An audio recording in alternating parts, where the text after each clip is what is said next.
Very good. All right. Good morning, everybody. Morning. All right. We left off. I'll give my blessing at the end, but I think a bracha on this first. But today's daf, I'll get that one also. Last daf of the year. So today's daf Pei and Pei Aleph. So we got to actually the mission at the bottom of Ayin Tes on the base. So just make a shot. Baruch atah Adonai Melech Shachol Ne'rav. Amen. Oh, now we can start. Now we can start. All right, so we left off. Yeah, we did. We have to. Hopefully we'll have Actually, you did just nether, no. So let's do it again. Yeah, we said we do it. Yeah, right. All right, Mishnah. So the Mishnah says, the bottom of Ayin Tes on base, Hamaitzi haitzos al nichse ishto. So one who goes ahead and he spends money on the nechasim of his wife, and away we go. So he spent money on her nichse malug.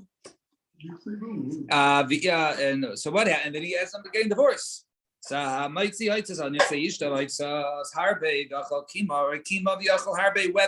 not he spent a lot of money and ate a little bit of his payers, because remember, it's her property. She gets the fluctuation of the property, of the principal, and he gets to eat the fruits. So whether he spent thousands of dollars and only $800 of fruits on it, or masha'achal, or he ate a lot, right? He ate $1,000, only spent a little. That's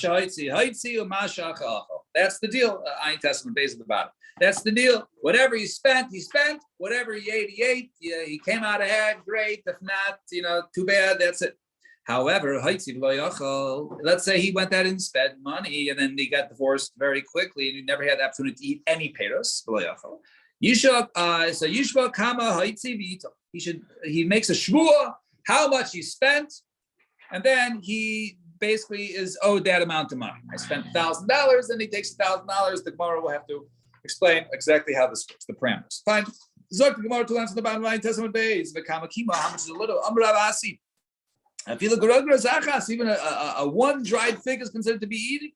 Who shachla der cover? That's Erech Dav. It's not like he's walking to the field and pops one in his mouth. Rather, he goes in, takes a plate, fork and knife, puts his dried fig on the table, and then eats it. That's they're covered, and now he eats. So he takes it to eat it, not just pop it in his mouth. And Omar Rebbe Abba, turn the page. Amar Baby Rab Afilu Shigra the Tamri. Even I guess they pressed dates. Also, somehow I guess perhaps it's even less than the amount of a dried fig. Right, Rashi goes through a whole question because the lashon of afilu, right? Afilu shigra tamri. So, boy, Bibi chufza the tamri mai. What about a pressed fig? A pressed is date cake, right? Something like that. Also very inexpensive. Mai. So take you. So the Gemara doesn't basically give an answer on that, whether that is considered to be below the standard of him, quote unquote, officially being achal, and therefore, because remember, if he officially ate from the payros, then he gets nothing back. But if he never ate anything, it was too cheap, then he gets all the money back that he spent. So law for their covered my. So let's eat in their covered. So my amarula pligi bat shemarai machos b'marayim marava b'marava tu machos b'marayim and Yisrael chad amar ki'iser. Right. One says, right, that in other words, it has to be the amount of an iser. In other words, let's say that the iser's worth of food. Let's say he ate a lot of food, shalom b'derech kavod, right? Every day he would eat his lunch, shalom b'derech kavod, right? So at some point, that adds up to be considered to be achal. So if he ate a kiser b'chad omar b'kadinar, it has to be a dinar's amount of eating shalom b'derech kavod, and that will constitute eating. So Amri Daina B'Badisa. So the judge of B'Badisa said, Abed Rav Yehuda Uvda B'Chaviles Murais. He had a case of where I guess he consumed, right, or he used the shoots, right, so like the branches, of the vines or whatever, for his animals, and he used it as from the field, and that was considered to be achila. his consumption of the field, and therefore, since he consumed something from the field, therefore he was not allowed. She was not required to give him back any reimbursements because his animals are his, and because it was his animals, and he used it. So therefore, since he used it, it's like he paid us. He didn't eat it himself, but since his animals ate it, it's like he consumed it. And if you know the time of the English, the Chassid Amar Rabbi Yehuda. Achla, Orla, Shvis, Kalayim, right? Shvis, Shemitah, right? So one who goes ahead and he consumes, right, the three different cases, years of, let's say there was Orla and then the branches are consumed. He's using the branches, or Shvis or Shemitah, right? With the branches are really not included in the Afkeris, right, of the fruits, but rather the branches, or Kilayim, or this forbidden on the fruits, or the mixed seeds. Harezu Chazaka, that's considered a Chazaka, that's considered to be usage. So we see over here that these sprouts and the shoots, right, not necessarily exactly payros, but that is considered over there that Rabbi Yehuda rules that that's, can be used as a Chazaka, and so over here it's used for his, considered to be his consumption. That's their cover, giving it to your animal? Yeah, it's enough. But we said if there's enough earlier, even if it was from their cover, it was at the Issar or Kadinar, so therefore there'll be enough. That's why this Gemara is like a handshake of that. Right. Very good. So these things are all usher for the person to eat. Right, during those years. So you can't have the payers. It doesn't matter really who gets it.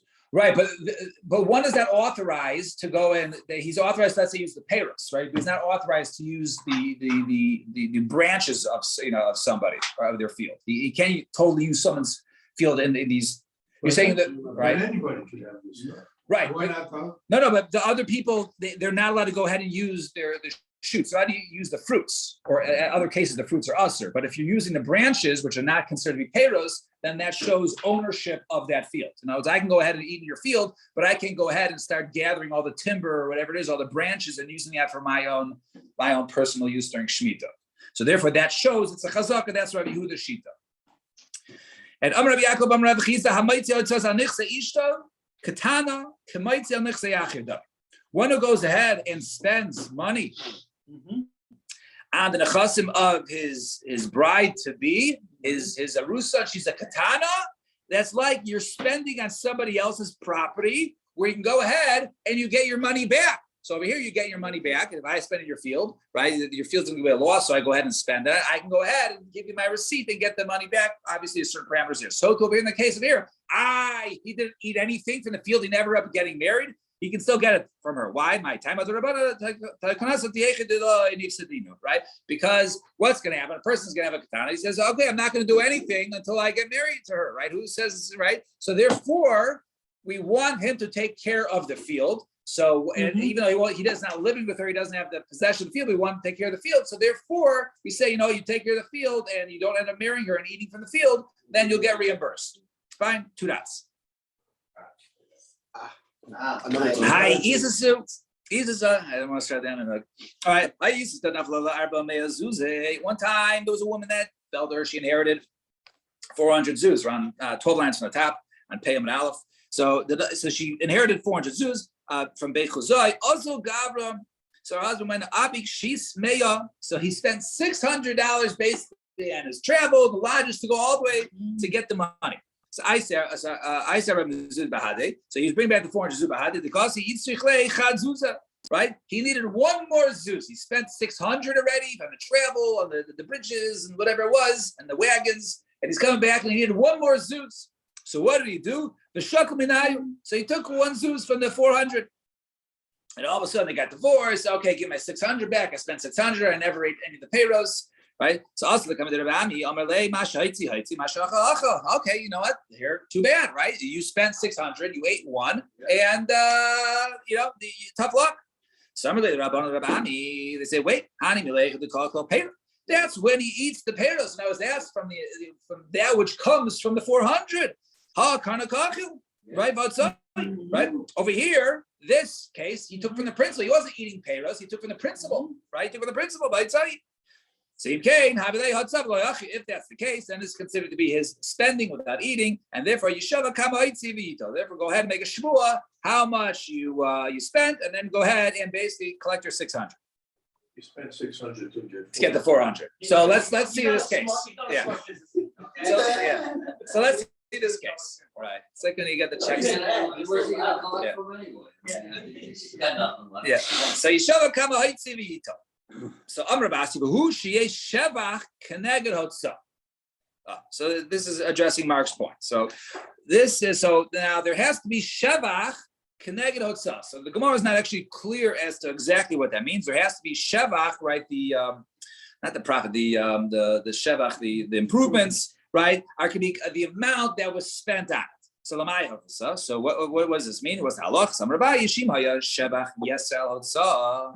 So if the improvements were more than the hotzah, he can go ahead and take the hotzah, the expenditures, without making a shvuah. So in other words, if it went up in value $1,000, he say, okay, I spent $800, give me $800. Well, this doesn't make sense because people are just going to go ahead and lie. If they're going to say, hey, I really spent $1,200 and it went up $1,000, he knows he has to make a shvuah. So what am I going to do? I'm just going to say, I spent $900, right? And therefore, I give my $900 shvuah. If he spent more, he spent $1,200 to improve the land, and it became worth the land of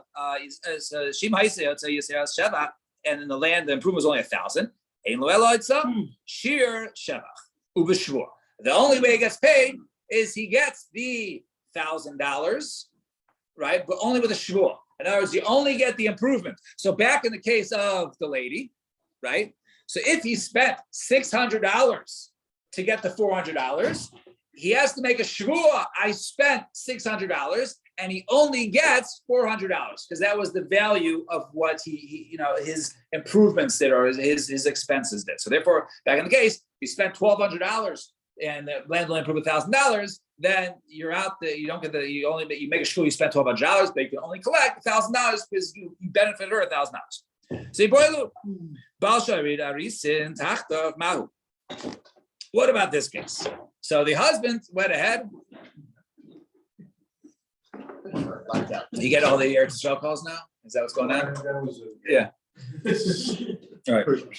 So by the way, we just said before, because this is your question before, that we said that in the case of where a person spends, let's say $600 and the improvement is $400, like the case we had, so he makes a shvuah that he spent $600, but he can only receive keneged hasheva. He can only get $400.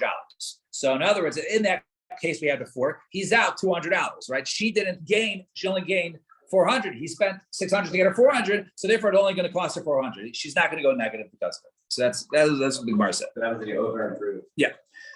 So what about, let's say the husband went ahead and he hired sharecroppers in his place to go ahead and work the field. So what happens in this case? So can they go ahead and they say, hey, pay us for our money? Now they went ahead. Now remember, they had, let's say a little bit. So the husband, if the husband would go eat some of the payros, he would get no money back for his working the land. He hires them. They got divorced. So they're like, so the woman's now, well, that sucks, right? Because if her husband was the one who did the work, it would have been free. But now he hired sharecroppers, these arisin, right? The arisin. So now she has to go ahead and pay them, right? So now a died in the balnachis and the do we say that the husband hired them? So therefore, just like she can tell the husband, tough luck, you had some, you ate minimal. So too, they're also tough luck. Or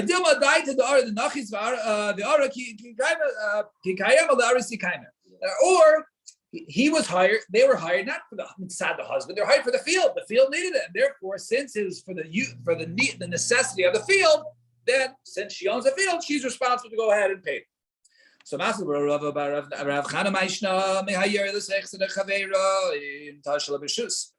the difference between this case and somebody who goes ahead in someone else's field, he plants there? So So the halach is that if I go ahead and I improve your land without you asking me, so the minimal amount that you pay me back it has to be at least the amount I spent and the amount that improved, right? So if your land improved by $500 and I spent $400, I get $400. If your land improved $500 and I spent $800, I still only get $500 because that was the amount your land did. So it has to be both of them have to match up, at least the amount that the minimum right? The most I can get back is the what we just spent, and the least and the most amount I get is also the amount that improved. Then they have to, right? Those both of them are covered, right? So the Gemara says, right, because the yada tachton. Now, so what's yours in that case? So too the sharecropper should get paid, right? So how can you say, well, it should be, it comes from the husband. So husband, like in the tarach, the tarach. Well, it's different. In the neighbor's field, there was nobody else who did it. Over here, it's the husband's responsibility, right? So it was the husband's responsibility to go ahead and take care of it. So why should she go ahead and pay if her husband would have done it for free? So my havila, no. So what's the halacha? So we see ibal aris who is right? So if the husband himself was an aris, he was a sharecropper, right? He was something who would have done it. So therefore, then he could have done it. He was just being lazy. So he told other people to do it. However, ibal aris who, if he wasn't an aris, he would have had to hire these people anyways. So so therefore, they come to the place of the field. And therefore, since he would have to go ahead and pay them, so therefore they're required to get paid, and they're not in lieu of the husband. See, let's say the husband went ahead and he sold the land, right, the for the rights of the fruits. So me, I'm reading Mandakani Akni. Do we say that whoever bought the rights to the fruits can go ahead and get the fruits, right? I do.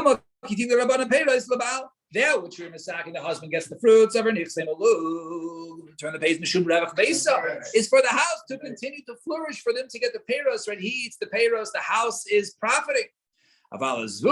But to go ahead and sell it and just to get a lump sum to go ahead and spend on a vacation, low. But there we don't say. No, he doesn't have the right to sell it for that reason. He only gets the payros, not to sell, but for to feed the house. So Yehuda bar Merei mar Nishmei the Rava Amar Masha Asasui. That which he did. He sold it. That's it. He sold it. No, it doesn't work. Go ahead and say, give the buyer back his money, and say the rights still belong to the husband, and he can't sell it. So Amir Rav Papa says, Rav Papa had the Yehuda mar bar Merei mar lab Ferishit mar. He didn't actually say it.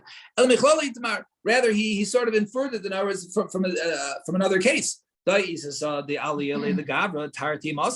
one time there was a lady, she brought into her marriage two maidservants. Azal Gabra Nasir Isa. What does the husband do? Well, one wife's not enough. He went ahead and married another woman. And he took one of the maidservants from his first wife. And he says, you know what, you're going to work the other house also. Also, the Kameid, Rav. Said, Savka, right, Velo Ashkach Ba, right? So I guess she, she came before to get paid. In other words, for the Malug, that he wasn't allowed to go ahead and do that. And they said, no, your argument is not a good argument. Why is that? Right? Why? The one who's thought is because, okay, whatever he does, even though he shouldn't have done it, but mashas also, and therefore it holds, right? So to our case, right? He sold the rights to the payros, he sold it. However, that's not really, that was the reason. Because of the profiting of the house. And over here, since he still has one of the maidservants, right? She's in the same house as the other wife, right? They're all both on the same, property, right? So too, the property is still benefiting. So even though he gave it over, it's still Revach Mesa, and therefore that was the reason. The wife has to do more work now. We discussed how many in the previous Mishnah, if more servants she brings in, the less the wife has to do.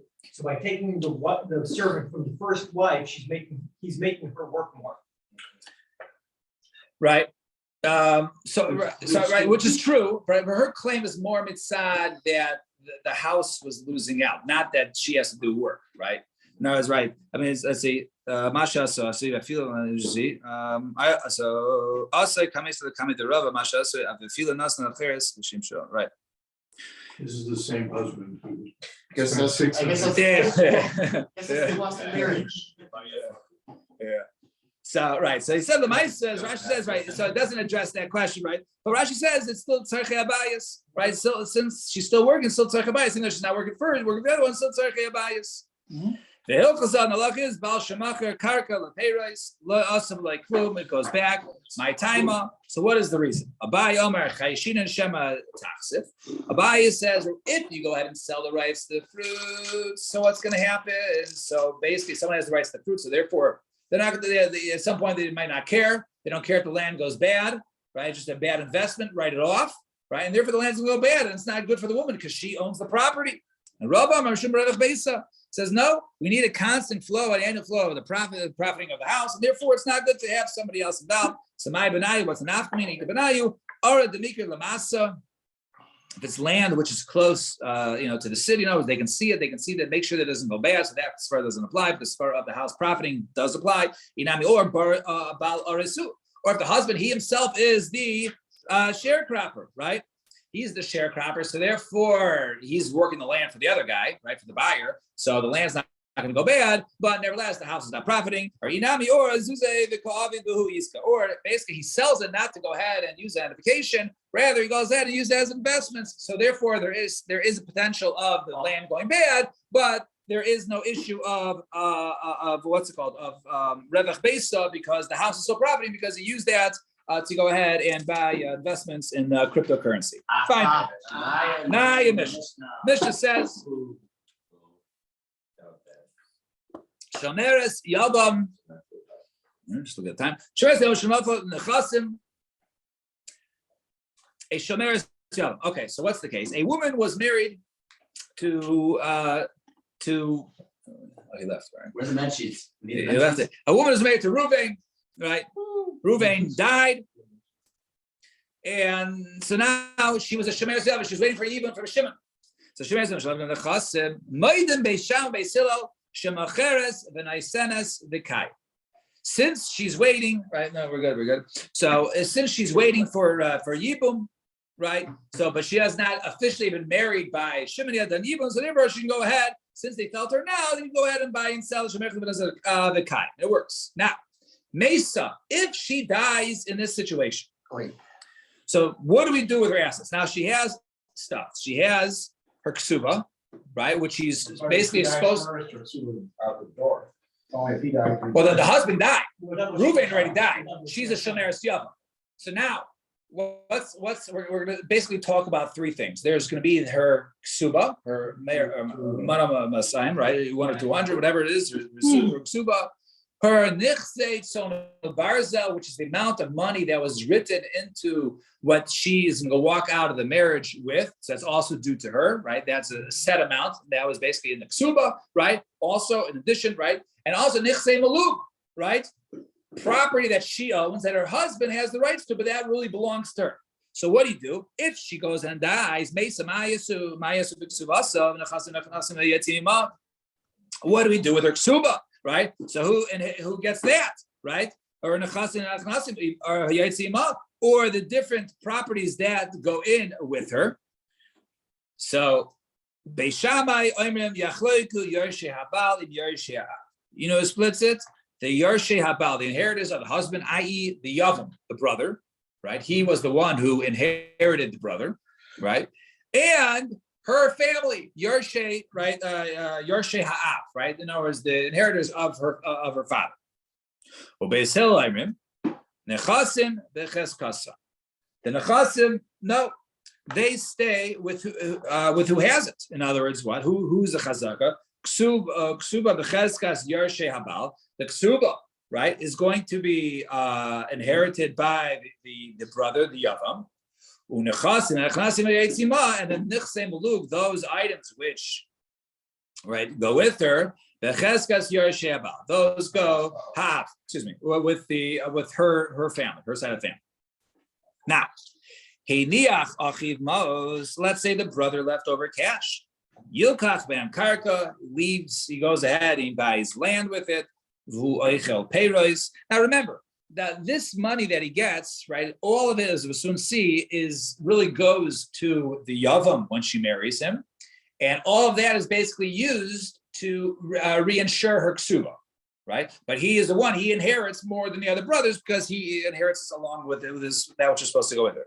So if you left money, so you have an karka, go ahead and buy land with it, and then, then the Yavam will go ahead, because remember, the Yavam is going to take place of the dead brother, right? He'll eat the fruits. And if Paris had Tlushim in a karka, if there were fruits that were separated from the land, loose fruits, you got a karka, go ahead, and basically it was like cash, sell those, buy land with it, Paris, and he eats the fruits from it. If it's attached to the karka, so we saw a similar machlokas earlier. Amar Meir says, Meir Shemin Isa Kamahin Yafin Peres V'Kamahin Yafin B'Lei Peres. How much the land is with and without the fruits, and we see the value of the fruits attached to land. Ba'amais, and the difference, he'll come in a karka, go ahead and spend it on the land. V'Chal Peres, and he eats the only then the fruits after it's reinvested of this attached, so it's looked as movable objects. And no Peres and the karka shalom. No, we say that the fruits that were attached to the land is shalom, belongs to him. In other words, that's considered to be peros. It's not considered to be part of the karen that was given, that left over. It's considered to be peros, and therefore the yavam eats it. Right? Peros shalom. Tlushim karka now, which is separated, that's considered to be cash. And kol koydem zacha behed. And whoever gets those first, then kadam who zacha. If he gets them first, then he gets them. Kadmahi. If she gets the cash, then yilkach ben karka v'uchal peros. Then go ahead and invest in land, and he eats peros. So that if it's concept, he goes out and he marries her. Hare he kiisha l'chol davar. She is like his wife in all matters.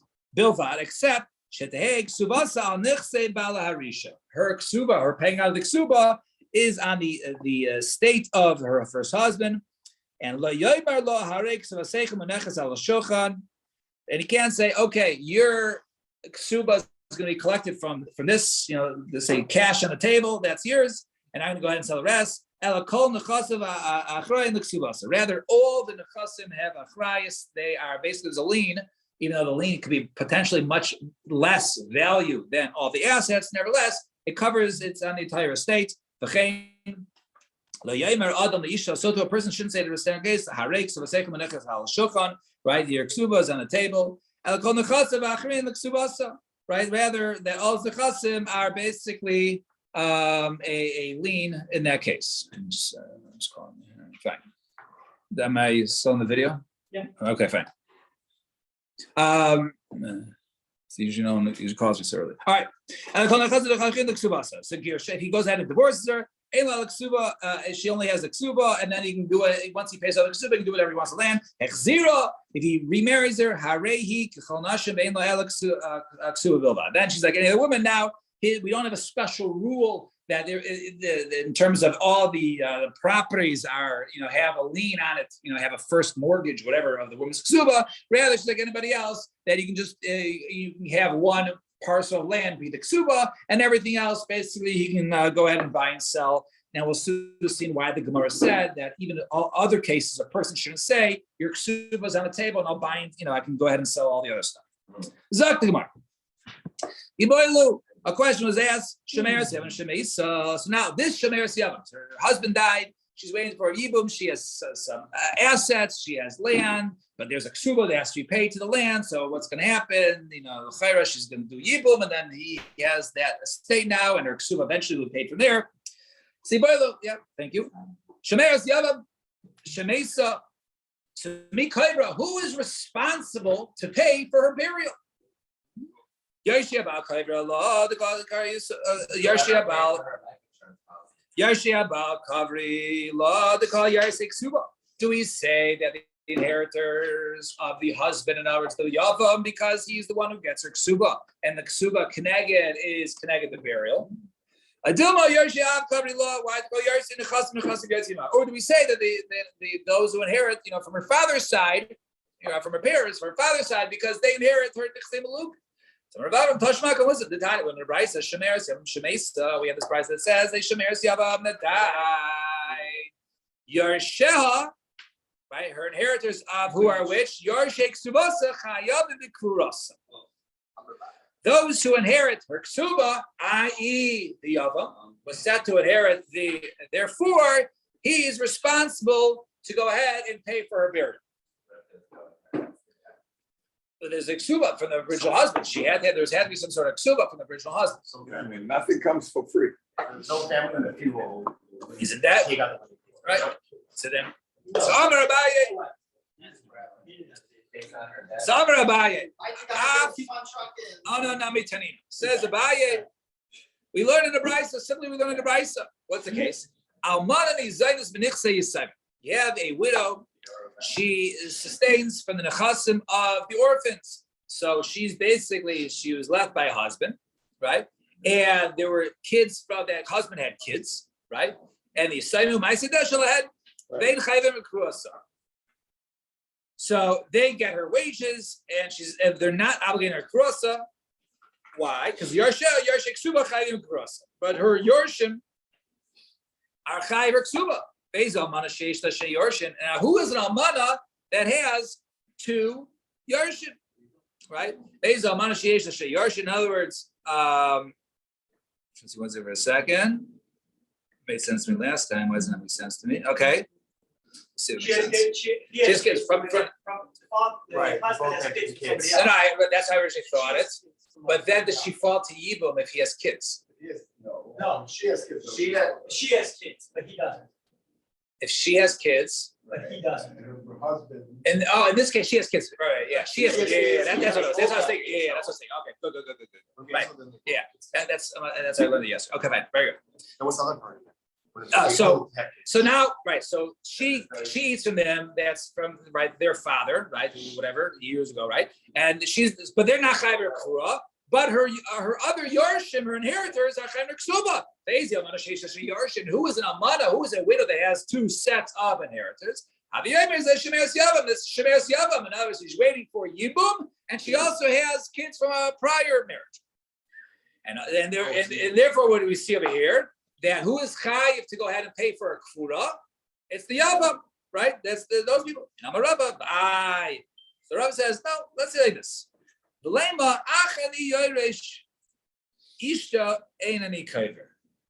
ahead and say, I'm inheriting my brother, right?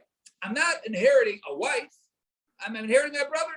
And therefore, this was his assets. I'm not responsible, right? I never married her, right? I never, so you can't, right? So I understand. Because you look at it either way. If he's inheriting his brother, then Yikvaras Ishto. So since I'm inheriting my brother, I have all his responsibilities for the good and the bad, for better, for worse, and therefore one of the responsibilities is to marry this woman. And if I don't go ahead and want to marry his wife, so then I have to give her a ksuba, right? I have to give her a ksuba, and from there will be paid. So I have to give her a ksuba, so since I have to give her a ksuba, so therefore the kura is paid from that. So either way, she had to pay. So I'm like, no, this is what I mean to say. A brother, I inherited a brother. I didn't inherit a wife who now died on me, then I have to go ahead and bear it. And even should ksuba, and even to say, you have the ksuba, but I need the ksuba, the gavas mechayim. Now the ksuba is paid, right? When the guy dies, right? If the guy dies, she collects her ksuba. So I'm taking his place. He's alive. So I shouldn't have to go ahead and pay the ksuba. If I'm taking his place, I'm like a live brother. Live brothers aren't going to pay the ksuba. So therefore, I shouldn't be responsible to pay for a kfura. So and matchme is like the midrash ksuba. And who is the one who darshan the lashon of the ksuba? So Beis Shammai. There's Beis Shammai. The Shemin Lulu Beis Shammai. We know that Beis Shammai. They say shtar ha'ayme legavas legavas dami. That a document which is written, which is set, right, to be collected, is already like it's collected. And what do you mean for that, right? And therefore, it's like she already collected her ksuba. She had her ksuba, so therefore, she also has the rights for her burial to be paid from the ksuba. And where do we see this? The time of the Mishnah, Meisa Balei and Achlei Shasu. If you have a case of a sota, now he's going to go ahead and take her to go ahead and marry, right? He warns her. To marry, to drink. Right? He warns her not to be secluded with a certain man. She's seen to be in seclusion with the individual, doesn't trust her. She has to go ahead and drink the sota water. So it says that there, the husband brings her to go ahead and drink sota water. But let's say, Mesu Baalei and Ad Shalo Shas. The husband's died, right? Before they drink. They collect their ksuba, they get paid, but they don't have to drink. Why? And base, let's see. Beisil says, Aishai says, Elena says, Ksuba. Ksuba.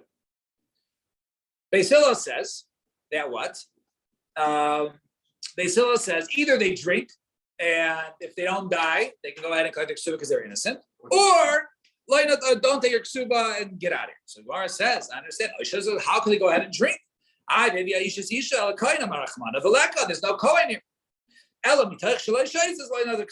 what does it mean? It means that since she can't go ahead and drink, therefore she doesn't collect the ksuba. So that's what Beisil says. She doesn't collect it. You're lucky, you didn't have to drink it, but you're unlucky that you don't get your money. And they go ahead and they collect their ksuba and they don't drink. So why is that? What's the reason? So he says, Sveiku, suffix zana is zana. It's a suffix whether she was mizana, she committed adultery or not. The kasi suffix must be vadai. And now a suffix, right? Did she do it or not? Should go ahead and the mitzvah vadai should go ahead and remove something that's a vadai. Why? Something the dummy. In other words, since the ksuba, the husband died, she's now set to inherit a ksuba. It's like she already accepted the ksuba. So now, since she already accepted the ksuba, and there's a suffix of maybe you shouldn't get the ksuba, then you can't go ahead and take the ksuba out of her hand anymore. So we see according to Beis Shammai that it's like it was collected already by the woman. We see the ksuba was collected by a woman because that's why the suffix sota doesn't. She doesn't miss out on her ksuba. Sota over here, when the husband died, it's like she collected her ksuba already, even though she's waiting for yibum, and therefore when she dies, since she already accepted the ksuba, it's hers. Therefore, the burial comes out of that estate. Fine. So Gemara says, wait. Well, there's a line in the ksuba that says when you collect your ksuba, and when you go ahead and you marry somebody else, right? Then you go ahead and you can take that with you.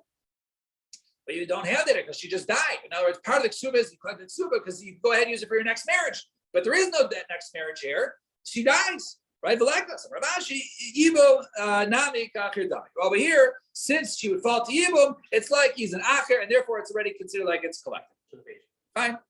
So Shalach le Rabba leBaye. So Rabba says a question to Abaye, Biad Rav Shami Bar Zera. Umi Nosna Ksuba Legavus Michayim. And is the ksuba something which is collectible, right? While she's alive? In other words, kill me. All right. So we say we are mean as a ksuba gavas mechayim. So I go Tanya with an advice. It says over there, Rabbi Abba Aimer Shaldi Sumkus Havreit Sashim Konechasav B'Nichse Achiv.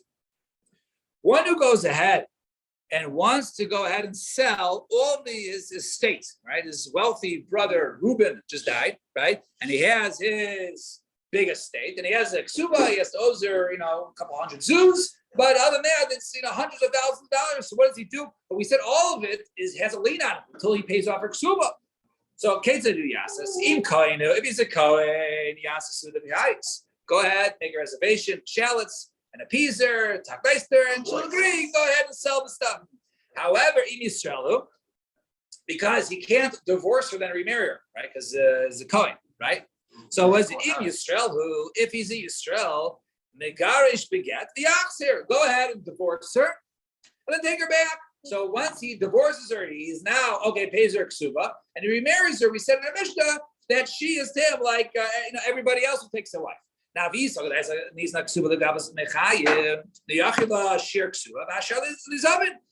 hold that the ksuba is like she collected already during while he's alive, so let her be like she already collected it from this one parcel of land, and let him sell all the other parcels and get money. According to you, what about case of our Mishnah? Mishnah says, right?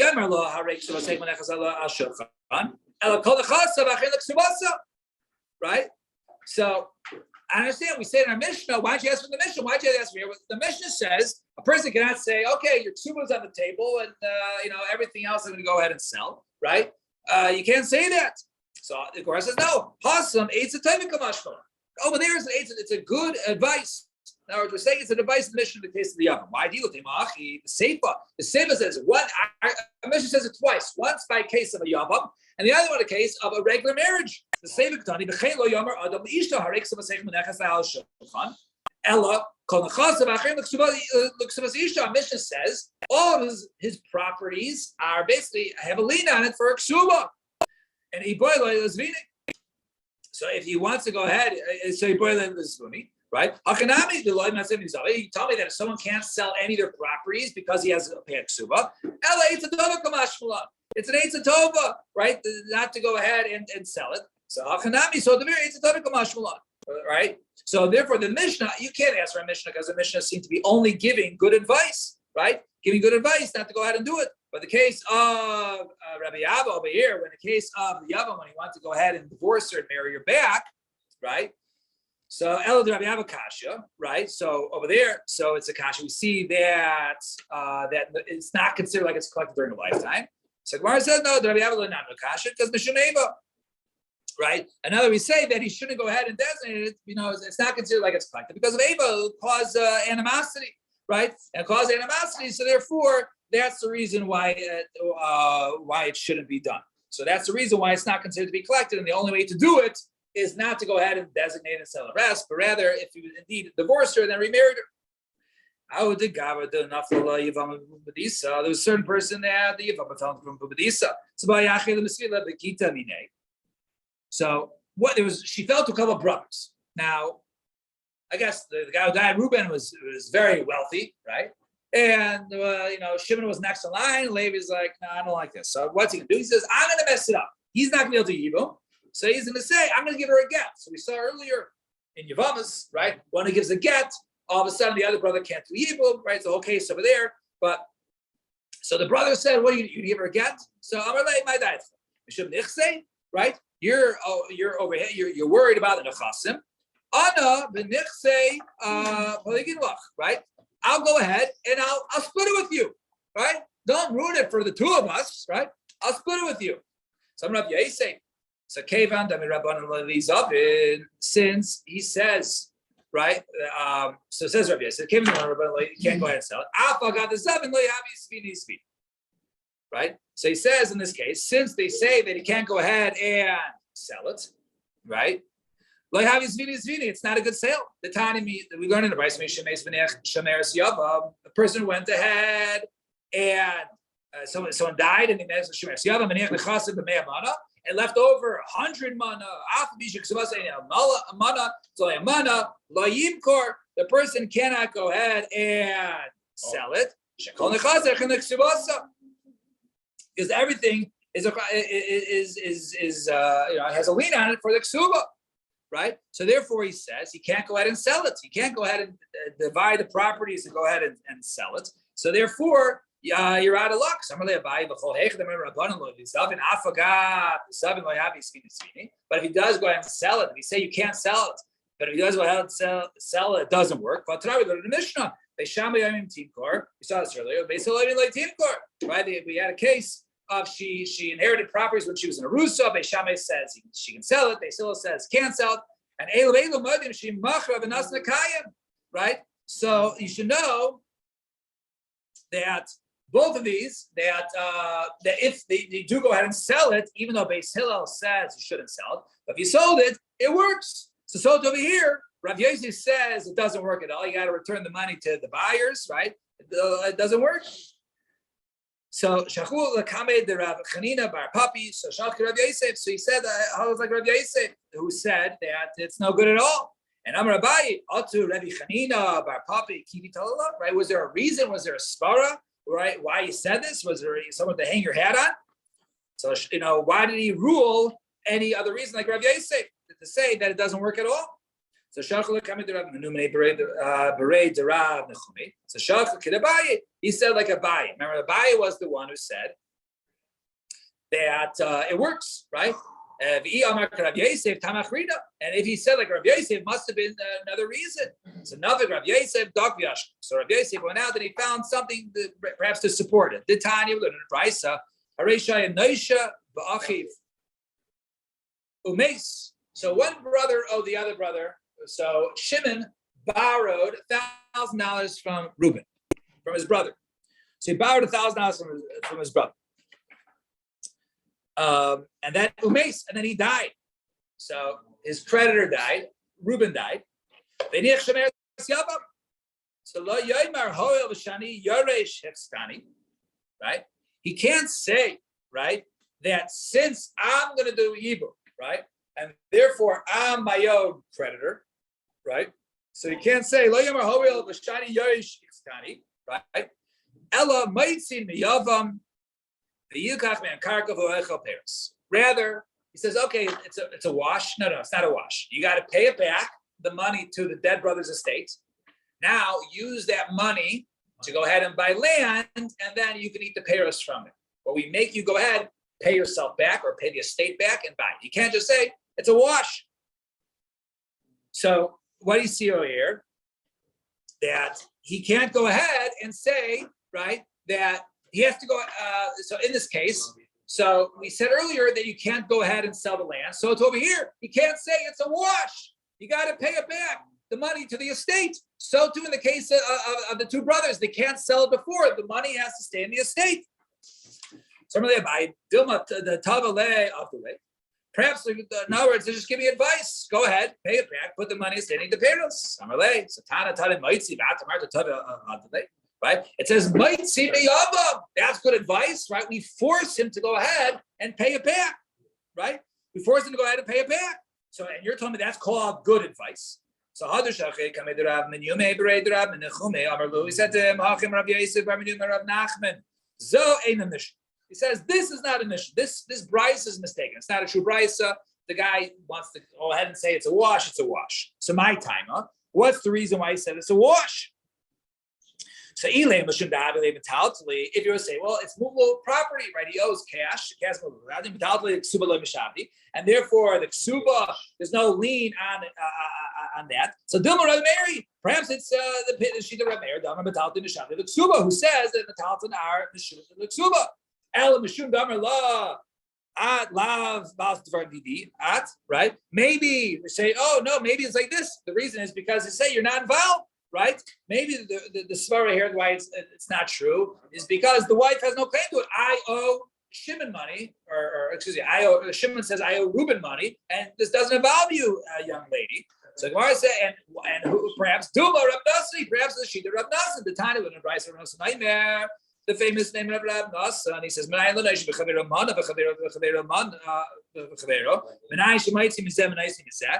let's say I owe Avrami $100, and Avrami owes Meir $100, right? So Meir, where do we know, according to Meir, that Meir can go directly to me, collect my $100, and just basically skip Avrami?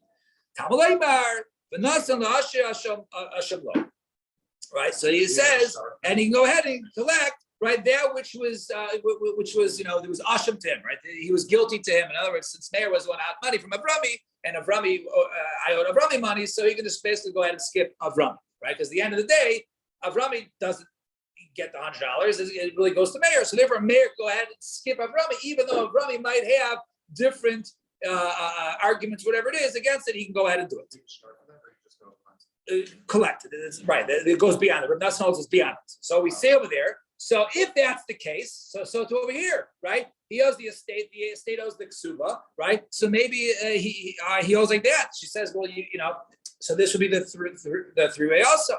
So why is it the Mishnah?